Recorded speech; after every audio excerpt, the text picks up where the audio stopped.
ध्रुव जी महाराज 3 दिन में एक बार, फिर 6 दिन में एक, फिर 9 दिन में, फिर 12 दिन में धीरे धीरे तपस्या के द्वारा शरीर को कस रहे हैं। और 5वां महीना लगा तब तो श्री ध्रुव जी महाराज ने ऐसा प्राणायाम चढ़ाया, ऐसा प्राणायाम चढ़ाया। धन्याम भगवतो रूपम नाद्राम छिन किंचनाम पराम। पैर के अंगूठे पर खड़े होकर प्राणायाम चढ़ाया, समस्त प्राणियों के प्राण वायु को ही अवरुद्ध कर दिया। त्रैलोक्य में हाहाकार मच गया और देवता स्त्री सब लोग दौड़ करके श्री हरि की, नारायण की शरण की ओर भागने लग गए। और देवता दौड़े दौड़े नारायण के चरणों में गिर गए और जाके कहते हैं, नैवं विदामो भगवान प्राणरूधम चराचरस्याम खिल सत्वधाम्ना विधेहि तन्नो ब्रजनाम दिमोक्षम प्राप्ताम वयं त्वाम शरणं शरण्यम। हे प्रभो, अब हम आपकी शरण में आए हैं, रक्षा करो। भगवान बोले, किससे रक्षा करें? देवगण बोले, हम ये तो नहीं जानते, हम आपको नहीं बता सकते किससे हमारा प्राण श्वास रोक लिया है, किसने हमारे प्राणवायु को अवरुद्ध कर दिया है, ये तो आप ही जानो। भगवान बोले, माम भयष्टम, डरो मत देवताओं, औत्तानपादर्मर्ष्यम संगात्माम। ये और कोई नहीं, उत्तानपाद के पुत्र ध्रुव की आत्मा मुझ में इतनी समर्पित हो गई है कि आज उसकी प्राणवायु के अवरुद्ध होने से उसकी प्राणवायु विष्ट में, शमिष्ट में, सब जगह परिणित हो गई है, घबराओ मत। और ये कहकर भगवान गरुड़ पर आरूढ़ होकर दौड़ पड़े। मैत्रेय मुनि कहते हैं, विदुर जी महाराज, मधुर वनम भृत्य विदिताम गताः। आज ध्रुव जी को दर्शन देने के लिए प्रभु नहीं दौड़ रहे हैं, वरना अपने भक्त ध्रुव का दर्शन लेने के लिए भगवान दौड़ पड़े मधुवन की ओर। आज ध्रुव के दर्शन की इच्छा उत्कंठा प्रभु के मन में दागी, दौड़े दौड़े गणु पर आरूढ़ होकर शंख चक्र गदा पद्म लिए भगवान नारायण आज ध्रुव जी के समक्ष प्रकट हो गए। आंख बंद किए खड़े हैं ध्रुव जी। प्रभु समझ गए कि आंख खोलने वाला नहीं, क्योंकि भीतर मेरी छटा समाहित है इसके। अब देखो, ध्रुव जी के हृदय में तो परमात्मा चतुर्भुज नारायण की छटा हृदय में समाहित है, तपस्या में लीन है। तो भगवान ने जब देखा कि ध्रुव जागने वाला नहीं, तो अपनी अंतर झांकी को उनके हृदय से गायब कर दिया। जैसे झांकी गायब हुई, ध्रुव जी महाराज के नेत्र खुले और नेत्र खोलकर देखा तो पाया क्या, जो झांकी हृदय में थी वही झांकी सामने खड़ी है। प्रेम से बोलो जय श्री कृष्ण। ऐसे नहीं, जोर से बोलना पड़ेगा, राधे राधे। तो आज जैसे ध्रुव जी महाराज ने देखा कि सामने भगवान चतुर्भुज नारायण खड़े हैं, अवाक रह गए ध्रुव जी महाराज। ध्रुव जी महाराज कुछ बोल ही नहीं पा रहे हैं जी, कुछ कह ही नहीं पा रहे, सामर्थ्य ही नहीं कुछ कहे। भगवान समझ गए कि ये कुछ बोलेगा नहीं। भगवान ने अपना शंख ला करके आगे बढ़ाया और ध्रुव जी के गाल कपोल में शंख को छुआ दिया। और जैसे ही छुआया, ध्रुव जी महाराज बोलने लग गए। क्या बोला? मूकम करोति वाचालम पंगुम लंघयते गिरिम यत् कृपात्महं वंदे परमानंद माधवम। पूज्यपाद स्वामी श्री विष्णु आश्रम जी महाराज कहते हैं कि भक्त को वाचाल बनाएंगे भगवान।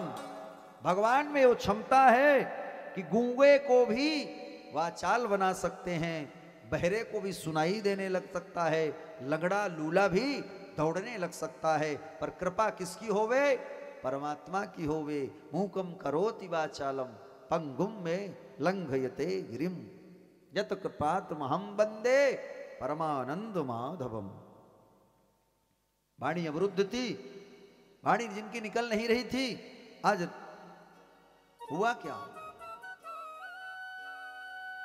जो ही भगवान ने कपोल गाल में शंख छुआया, बोल पड़े ध्रुव जी महाराज। और ऐसा बोले, ऐसा ज्ञान आत्मसात हुआ, हृदय में ध्रुव जी के इतना ज्ञान प्रकट हुआ कि आज ध्रुव जी महाराज बोल पड़े। योऽन्तः प्रविश्य मम वाचमिमां प्रसूस्तां संजीवयत्खिल शक्तिधर स्वधाम्ना अन्याश्चयस्तचरणाश्रवणत्वगादीन् प्राणान्नमो भगवते पुरुषाय तुभ्यम। हे प्रभु, आपने ही मेरे अंतःकरण में प्रविष्ट होकर मेरी सोई हुई वाणी को जगा दिया है। केवल आप ही वाणी के शक्ति प्रदाता नहीं, अपितु अन्य इंद्रियों में जो भी शक्तियां हैं उन समस्त शक्तियों को प्रदाता प्रभु आप ही हो। आपको मेरा शत शत प्रणाम है। जो आपके श्री चरणों को पाकर आप में प्रेम को न मांगकर संसार की वस्तुओं को मांग याचना करते हैं, मेरी दृष्टि में उनकी मति मारी जाती है। हे प्रभु, आपकी माया ने उनकी बुद्धि को हर लिया है जो कामधेनु गाय के सामने खड़े होकर बकरी की पूजा करते हैं, कल्प वृक्ष के पास रहकर धतूरे की पूजा करते हैं। मैं जान गया कि आप ही नारायण हो, जो कल्पांत में मेरे सारे ब्रह्मांड के जीवों को आपने उदरस्थ करके विश्राम करते हैं। इसलिए हे प्रभु, आपके श्री चरणों में सत सत प्रणाम करता हूं, नमन करता हूं। भगवान बोले, बेटा कुछ वरदान तो मांग। ध्रुव जी कहते हैं, प्रभु आपको देखने के बाद अब कोई भी मांगने की इच्छा शेष नहीं रही है। भगवान बोले, फिर भी तुझे सिंहासन पर बैठने की इच्छा लेकर तुम आए थे, इसलिए जाओ पहले सिंहासन पर चलकर जा बैठो। 36,000 वर्ष तक जाकर राज्य करो, उसके बाद तुम दिव्य ध्रुव लोक को प्राप्त करोगे। यों कहकर भगवान तो अंतर ध्यान हो गए। ध्रुव जी को लगा जैसे हम ठग लिए गए हैं। मेरी बुद्धि देवताओं ने ठग ली, देवताओं ने मेरी बुद्धि हर ली। इस अनित्य वस्तु राज्य को पाकर मैं संतुष्ट होकर आ गया। और अब वहां से ध्रुव जी महाराज वह प्यारी छवि झांकी को ढूंढने लग गए। हे भगवान, ये क्या किया आपने, मुझे ठग के चले गए, अब क्या करते। लौट कर आए और जैसे घर आए तो राजा उत्तानपाद स्वागत में दौड़ पड़ा। पूरी प्रजा आज ध्रुव जी के स्वागत में दौड़ पड़ी। देखो जी, जिस मां ने धक्के मार कर निकाला था ध्रुव को ना, वही सुरुचि आज सोने की थाली में आरती सजाकर ध्रुव जी महाराज के लिए खड़ी है। ध्रुव जी महाराज आए, आरती उतारा है। जा पर कृपा राम की होई, ता पर कृपा रही सब कोई। जा पर कृपा राम की होई, ता पर कृपा करे सब कोई। जिस पर राम की कृपा हो जाए, कृष्ण की कृपा हो जाए, उस पर तो संसार कृपा वर्षाने लगता है। आज सबने ध्रुव को अंक से लगाया और राजा उत्तानपाद ने ध्रुव को मालूम क्या किया, आज वैराग्य आ गया उत्तानपाद को अपने बेटे को देखकर। जब प्रभु की प्राप्ति करके लौटे हैं तो राजा उत्तानपाद ने आज ध्रुव जी महाराज को राज्याभिषेक करके सिंहासन में बैठा दिया और स्वयं वन की ओर निकल गए। वन में जाकर परमात्मा की भक्ति करी और अंत में प्रभु लोक को पधारे। और इधर ध्रुव जी महाराज 36,000 वर्ष तक राज्य किया जी, राजा बनकर। और 36,000 वर्ष जब बीत गए तब ध्रुव जी महाराज के अनेक अनेक पुत्र हुए, अनेक वंश आगे बढ़ा इनका विवाह भी हुआ। 36,000 वर्ष बीतने के बाद ध्रुव जी महाराज का अब जाने का समय आया। तो साक्षात वैकुंठ से नारायण के पार्षद विमान लेके आ गए ध्रुव जी को लेने के लिए। और जैसे ही विमान लेके आए और बोले, बेटा ध्रुव चलो वैकुंठ। ध्रुव जी महाराज विमान में बैठने लग गए तो मालूम क्या हुआ ये कि एक काली काली बूढ़ी बूढ़ी माता जी सामने प्रकट हो गई। बोली, 1 मिनट ध्रुव जी महाराज रुको, आप ऐसे विमान में नहीं जा सकते। ध्रुव जी ने कहा, माता आपका परिचय।